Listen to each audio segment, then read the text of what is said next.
அதாவது இன்னைக்கு நம்ம பொதுவாக எதை பத்தி பார்க்க போறோம்னா, இப்போ தேர்தல் வரப்போகுது. அப்போ தேர்தலை பத்தி பொதுவாக பார்ப்போம். தேர்தலை குறிப்பா அந்த சலுகைகள் கொடுக்குறாங்களே, அதாவது பரிசு சலுகைகள் கொடுக்குறாங்களோ அதை பத்தி இப்ப நம்ம தெளிவா பார்ப்போம்.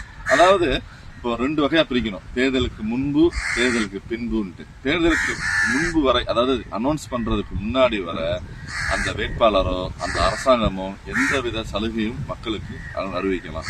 அதே மாதிரி அந்த வேட்பாளர் என்ன பண்ணலாம், மக்களுக்கு எதுனாலும் எந்த உதவிகள்னாலும் பண உதவிகள்னாலும் பண்ணலாம், கொடுக்கலாம், கூப்பன் கொடுக்கலாம், எதுனாலும் அவங்க பண்ணிக்கலாம். ஆனா தேர்தல் ஒருத்தவங்க அனௌன்ஸ் பண்ணிட்டாங்கன்னா அந்த அரசாங்கம், மத்திய அரசாங்கமோ இல்ல மாநில அரசாங்கமோ எங்க தேர்தல் நடக்குதோ அங்க எந்தவித சலுகையான அறிவிப்போ மற்ற எந்தவித புதுவித சட்டமோ மக்களை கவர்வாரம் போடக்கூடாது. அப்படி போட்டுச்சுன்னா அந்த சட்டம் செல்லாது. அதுக்கடுத்து இன்னொன்னு பார்த்தோம்னு வச்சுக்கோங்களேன். சரி, இப்போ அரசாங்கத்தை பார்த்துட்டோம். இப்போ தேர்தல் நிக்கிறவங்க இருக்காங்கல்ல, அவங்க தேர்தலுக்கு முன்னாடி என்னன்னாலும் கொடுத்துக்கலாம். தேர்தல் வந்த பிறகு அனௌன்ஸ் பண்ண பிறகு எந்த பண உதவியோ, அதாவது பணம், வீட்டுக்கு பணம் கொடுக்கறது, பொருள் கொடுக்கறது, கூப்பன் கொடுக்கறது, இது எல்லாமே தப்பான ஒரு செயலாம். அப்படி பணம் ஏதாவது கொடுத்தாங்கன்னா அவங்க நேரடியா கொடுத்தாலும் சரி, இல்ல அவங்க முகவர் மூலம் கொடுத்தாலும் சரி, தப்பு தான்.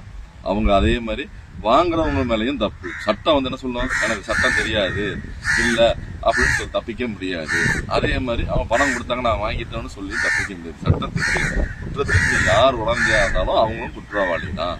அதனால கண்டிப்பாக எந்த ஒரு வேட்பாளரோ அவங்களோட ஆதரவாளர்களோ பணம் கொடுத்தால் இல்ல பொருள் கொடுத்தால் தேர்தல் அறிவித்த பிறகு மக்கள் வாங்கக்கூடாது.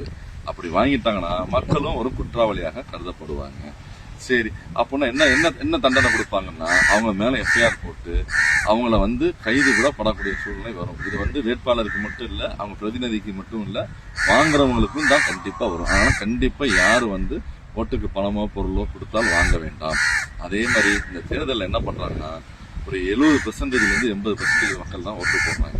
மீதி 20% மக்கள் ஓட்டு போடுவது கிடையாது. ஒவ்வொரு மனுஷங்களும் தனக்கு எல்லா உரிமையும் உண்டுன்னு ஃபீல் பண்றாங்க. அப்படி இருக்கும் போது அவங்க கடமையை சரியா நம்ம செயல்படுத்தணும்.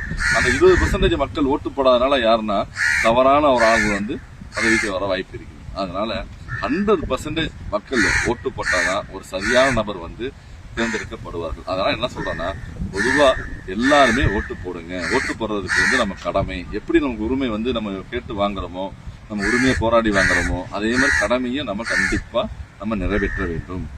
நன்றி.